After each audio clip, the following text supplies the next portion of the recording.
हे भगवान, वसुधा की रक्षा करना। प्लीज उठ जाओ ना, प्लीज। आई न्यू मेरी बातें सुन रही हो और उन पर गौर भी फरमा रही हो, तभी तो तुम्हारी बॉडी में हलचल हुई।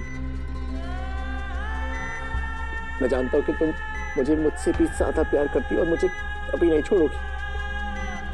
बस एक बार इसी हक से गले लगा दो और मेरी सारी तकलीफें दूर कर दो वसु, प्लीज।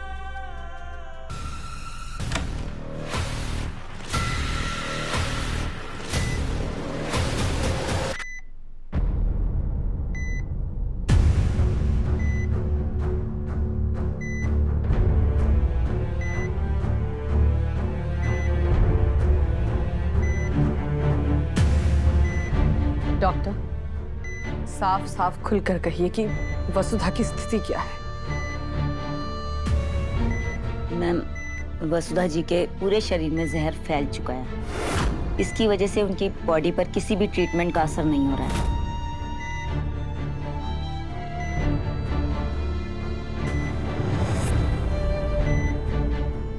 हमें वसुधा बिल्कुल ठीक चाहिए। उसके लिए जो भी ट्रीटमेंट, जो भी दवाइयों की जरूरत पड़े आप दीजिए। अगर जरूरत हो तो एयर एम्बुलेंस से दिल्ली क्या विदेश भी लेकर जाने को तैयार है। हमें वसुधा पहले जैसी चाहिए। आई अंडरस्टैंड मैम, हम लोग भी पूरी कोशिश कर रहे हैं, पर इस वक्त इनके शरीर पर ट्रीटमेंट का असर होना बहुत जरूरी है। अगर सुबह तक इनकी हालत में सुधार नहीं हुआ तो बात हाथ से निकल जाएगी।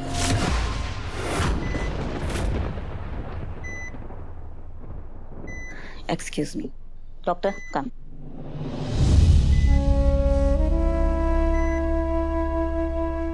साहब आप बैठिए।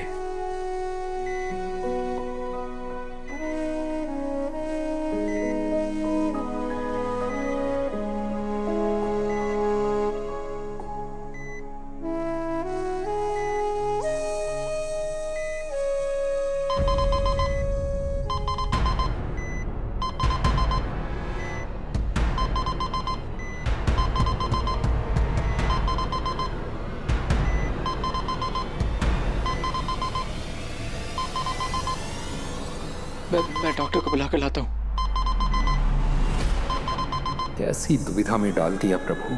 समझ ना आ रहा कि एक बाप होने के नाते बेटी के लिए जीवन दान मांगो या एक वफादार नौकर होने के नाते उसकी मौत। Come fast. Oh my God, oxygen level is dropping down. Heart beat भी कम हो रही है। डॉक्टर फटाफट सिलेंडर मंगवाओ। नर्स इंजेक्शन रेडी करो। मैम, सर प्लीज आप लोग जाइए बाहर, please, it's a request. Fast. Doctors को उनका काम करने देते हैं। आ जाओ, आ जाओ।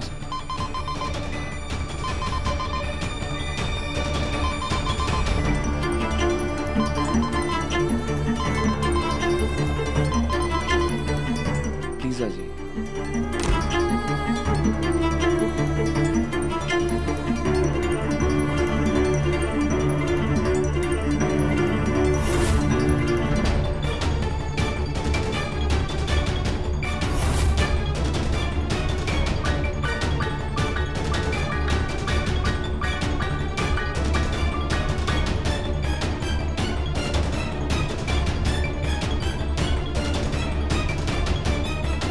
और साहब प्लीज प्लीज घबराइए मत, वैसे वो कुछ नहीं होगा।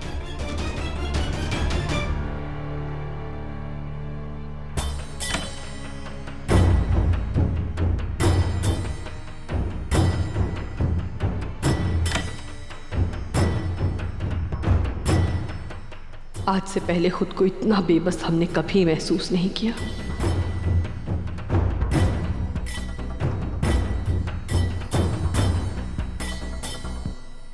ये इंजेक्शन हमारी आखिरी होप है।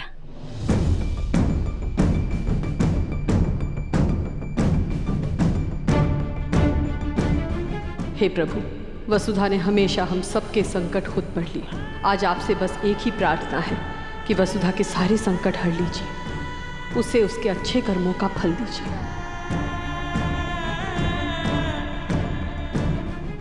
आज अगर वसुधा को कुछ हो गया तो हम खुद को कभी माफ नहीं कर पाएंगे।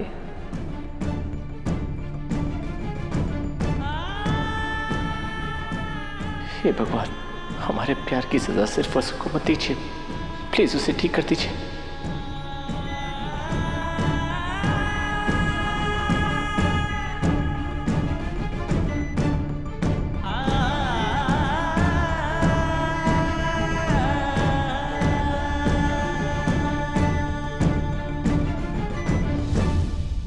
थैंक गॉड, हार्ट बीट थोड़ी बढ़ रही है और कंडीशन भी स्टेबल हो रही है। Good sign. डॉक्टर, वसु कैसी है?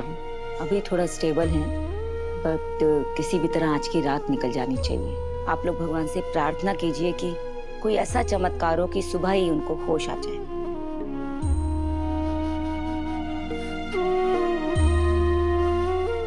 हाँ साहब, वसु अभी स्टेबल है, काफी देर भी हो गई। आप घर चाहिए, मैं यहाँ की खबर आपको देता रहूँ। नहीं नहीं, हम यही रहेंगे वसुधा के साथ, कहीं नहीं जाएंगे।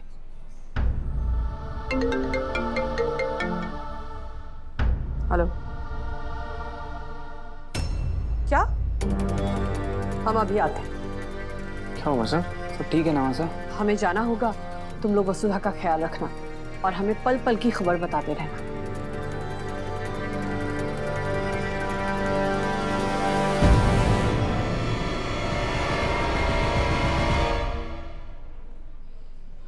कुछ नहीं होगा दादा हमारी जादूगर को, आप बिल्कुल टेंशन मत लो, कुछ नहीं होगा। वो हमसे दूर कहीं जा ही नहीं सकती है। डॉक्टर ने कहा है आज की रात सुपर भारी है, कोई चमत्कार ही से बचा सकता है। ये तो जादूगर है। अब जब ये आंखें बंद करके ऐसे है तो जादू कौन करेगा अभी? दादा सब ठीक होगा, आप भरोसा रखो।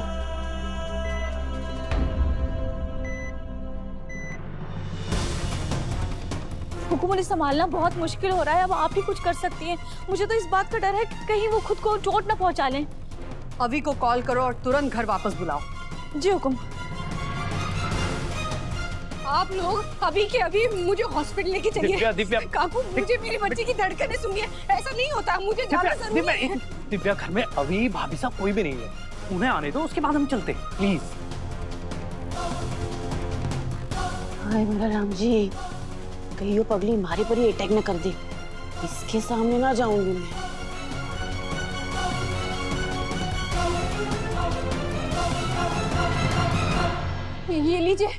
ये लीजिए मासा आ गई। मासा आप चलिए ना प्लीज, मुझे हॉस्पिटल लेके चलिए, मुझे अपने बच्चे की धड़कनें सुनिए। चलिए। लेकिन बेटा अभी क्यों?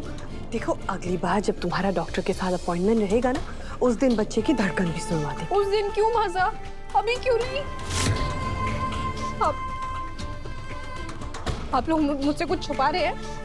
देखिए मैं बच्चे की माँ हूँ ना, तो माँ साहब मेरी जिम्मेदारी है कि मैं पता करूँ बच्चे की हालत कैसी है, उसकी सेहत ठीक है कि नहीं है। तो मुझे जानना है माँ साहब, आप लोग मुझे हॉस्पिटल जाने से क्यों रोक रहे हैं? हाँ? क्यों जाना हॉस्पिटल बेटा? हम डॉक्टर को बुला लेते हैं ना यहाँ पे। देवर साहब आप डॉक्टर को बुला लीजिए। मैं करता हूँ। ठीक है, आप जल्दी बुलाइए काकू। बस खुश? नहीं माँ साहब नहीं, मैं खुश होंगी तब जब डॉक्टर मेरा चेकअप करेंगी और मुझे कहेंगी कि बच्चा एकदम सही सलामत है, तब मैं खुश होंगी। मासा, अगर मेरे बच्चे को कुछ भी हुआ ना तो मैं जिंदा रह ही नहीं सकती। दिव्या ऐसे नहीं कहते बेटा, कुछ नहीं होगा ना तुम्हें ना तुम्हारे बच्चे को। कुछ नहीं होगा ना? कुछ नहीं, सब ठीक होगा। हाँ सब ठीक होगा।